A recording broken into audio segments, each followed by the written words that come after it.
ನಮಸ್ಕಾರ ವೀಕ್ಷಕರೇ, ನೀವು ನೋಡ್ತಾ ಇದ್ದೀರಾ ಗ್ಯಾರಂಟಿ ನ್ಯೂಸ್. ನಾನು ರಾಮ್ ಬಡ್ಗೇರ್. ಅತುಲ್ ಸುಭಾಷ್ ಅನ್ನೋ ವ್ಯಕ್ತಿಯೊಬ್ಬ ವಿಚಿತ್ರವಾಗಿ ಆತ್ಮಹತ್ಯೆಯನ್ನ ಮಾಡಿಕೊಂಡಿದ್ದಾನೆ. ಆತನ ಸಾವಿಗೆ ಏನು ಕಾರಣ ಅಂತ ನೋಡಿದ್ರೆ ಅದು ಆತನ ಹೆಂಡತಿ, ಅತ್ತೆ ಮತ್ತು ಬಾಮೈದ. ಸಾಯುವ ಮೊದಲು ಅವನು ಟೈಮ್ ಟೇಬಲ್ ರೆಡಿ ಮಾಡಿಕೊಂಡು ಮೃತಪಟ್ಟಿದ್ದಾನೆ. ಅವನ ಆ ಪತ್ರ ನೋಡಿದ್ರೆ ನಿಜಕ್ಕೂ ಕಟ್ಟಿಕೊಂಡ ಹೆಂಡತಿ, ಹೆಣ್ಣು ಕೊಟ್ಟ ಅತ್ತೆ, ಬಾಮೈದ ಇಷ್ಟೆಲ್ಲ ಟಾರ್ಚರ್ ಕೊಡಬಹುದಾ ಅಂತ ಆಶ್ಚರ್ಯ ಆಗುತ್ತೆ. ಈತನ ಹೆಸರು ಅತುಲ್ ಸುಭಾಷ್. ಈತನೇ ಸಾವಿಗೆ ಮುನ್ನ ಟೈಮ್ ಟೇಬಲ್ ಬರೆದಿಟ್ಟು ಆತ್ಮಹತ್ಯೆ ಮಾಡಿಕೊಂಡಿದ್ದ ವ್ಯಕ್ತಿ. ಈತನ ಸಾವಿಗೆ ಕಾರಣ ಈತನ ಹೆಂಡತಿಯಂತೆ, ಅತ್ತೆಯಂತೆ, ಬಾಮೈದನಂತೆ. ಒಂದು ಸುದೀರ್ಘ ಪತ್ರವನ್ನೇ ಬರೆದಿಟ್ಟಿದ್ದ ಅತುಲ್ ಸುಭಾಷ್ 2 ದಿನದ ಸಾವಿನ ಟೈಮ್ ಟೇಬಲ್ ಬರೆದಿಟ್ಟು ಆತ್ಮಹತ್ಯೆ ಮಾಡಿಕೊಂಡು ಒಂದು ವಿಡಿಯೋ ಕೂಡ ಮಾಡಿಟ್ಟಿದ್ದಾನೆ. ಆತನ ಪತ್ರದ ಪ್ರಕಾರ, ನನ್ನ ಹೆಂಡತಿ ಮತ್ತು ಅತ್ತೆ ಪ್ರತಿ ಸಣ್ಣ ಪೂಜೆಯ ಕಾರ್ಯಕ್ರಮಕ್ಕೂ 6 ಡ್ರೆಸ್, ಸೀರೆ, ಒಂದು ಫುಲ್ ಗೋಲ್ಡ್ ಸೆಟ್ ಕೇಳ್ತಾ ಇದ್ಲು. ಕನಿಷ್ಠ ಅಂದರೂ 10 ಲಕ್ಷ ಖರ್ಚಾಗ್ತಾ ಇತ್ತು. ಅಷ್ಟು ಹಣ ಎಲ್ಲಿಂದ ತರಲಿ? ನಾನೇ ಎಲ್ಲ ಕೆಲಸ ಮಾಡಬೇಕಿತ್ತು. ಮನೆಯ ಕ್ಲೀನಿಂಗ್, ಅಡುಗೆ ಮಾಡಬೇಕಿತ್ತು. ನನ್ನ ಹೆಂಡತಿಯನ್ನು ಕೆಲಸದಿಂದ ತೆಗೆದು ಹಾಕಿದ್ದರು. ಇದರಿಂದಾಗಿ ನನ್ನ ಹೆಂಡತಿ ಹೊರಗೆ ಹೋಗದೆ ಮನೆಯಲ್ಲೇ ಸಿನಿಮಾ ನೋಡುತ್ತಾ, ಆಕೆಯ ಅಮ್ಮನ ಜೊತೆಗೆ ಮಾತನಾಡುತ್ತಾ ನನಗೆ ಟಾರ್ಚರ್ ಕೊಡ್ತಾ ಇದ್ಲು. 2020ರಲ್ಲಿ 3 ಲಕ್ಷ ಕೊಟ್ಟೆ, ಆದರೆ ನನ್ನ ಅತ್ತೆಗೆ ಸಮಾಧಾನ ಆಗಲಿಲ್ಲ. ಹೆಂಡತಿ ಬಿಟ್ಟು ಹೋಗುತ್ತೇನೆ ಅಂತ ಹೆದರಿಸಿ 15 ಲಕ್ಷಕ್ಕೆ ಡಿಮ್ಯಾಂಡ್ ಇಟ್ಟರು. 2021ರ ಮಾರ್ಚ್ ತಿಂಗಳಲ್ಲಿ 9 ಲಕ್ಷ ಹೊಂದಿಸಿ ಕೊಟ್ಟೆ. ಏಪ್ರಿಲ್ನಲ್ಲಿ ಮತ್ತೆ 4 ಲಕ್ಷ ಕೊಟ್ಟೆ.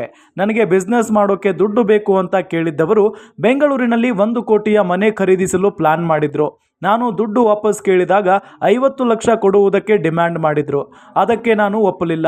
ಕೊನೆಗೆ 30 ಲಕ್ಷಕ್ಕೆ ಡಿಮ್ಯಾಂಡ್ ಇಡುವುದಕ್ಕೆ ಶುರು ಮಾಡಿದ್ರು. ಇದರ ಮಧ್ಯೆ ನನ್ನ ಮಾವ ಅಂದರೆ ನನ್ನ ಹೆಂಡತಿಯ ತಂದೆ ಹೃದಯಾಘಾತದಿಂದ ಮೃತಪಟ್ಟರು. ಅವರಿಗೆ ಹೃದಯದ ಸಮಸ್ಯೆ ಇತ್ತು. 10 ವರ್ಷಗಳಿಂದಲೂ ಚಿಕಿತ್ಸೆ ಪಡೆಯುತ್ತಿದ್ದ ಅವರು ಹೃದಯಾಘಾತದಿಂದ ಮೃತಪಟ್ಟರು. ಆದರೆ ನನ್ನ ಹೆಂಡತಿ, ಅತ್ತೆ, ನಾನು ಅವರನ್ನು ಕೊಲೆ ಮಾಡಿದೆ ಅಂತ ಆರೋಪಿಸಿ ಮತ್ತೆ 10 ಲಕ್ಷಕ್ಕೆ ಡಿಮ್ಯಾಂಡ್ ಮಾಡೋಕೆ ಶುರು ಮಾಡಿದ್ರು. ಹೀಗೆ ಸುಮಾರು 40 ಪುಟಗಳ ಡೆತ್ ನೋಟ್ ಬರೆದಿಟ್ಟಿದ್ದಾನೆ. ಬೆಂಗಳೂರಿನ ಮಾರತಹಳ್ಳಿಯ ಅತುಲ್ ಸುಭಾಷ್. ಈತ ಮದುವೆಯಾಗಿರುವ ಹುಡುಗಿ ಉತ್ತರ ಪ್ರದೇಶದವಳಂತೆ. ಆಕೆ ಅತುಲ್ ಸುಭಾಷ್ ವಿರುದ್ಧ 1 ಕೋಟಿ ಪರಿಹಾರ ಕೋರಿ ಉತ್ತರ ಪ್ರದೇಶದಲ್ಲಿ ಪೊಲೀಸ್ ಕಂಪ್ಲೇಂಟ್ ಕೊಟ್ಟಿದ್ದಾಳಂತೆ. ಮದುವೆಯಾದ ಮೇಲೆ ಈತನ ಮನೆಯಲ್ಲಿದ್ದ ಚಿನ್ನ, ಒಡವೆ, ಹಣ ಮತ್ತು 4.5 ವರ್ಷದ ಮಗುವನ್ನು ಕರೆದುಕೊಂಡು ಉತ್ತರ ಪ್ರದೇಶಕ್ಕೆ ಹೋಗಿದ್ದಾಳಂತೆ. ತಿಂಗಳು 2 ಲಕ್ಷ ಕೊಡಬೇಕು ಅಂತ ಪೀಡಿಸಿದ್ದಾಳಂತೆ.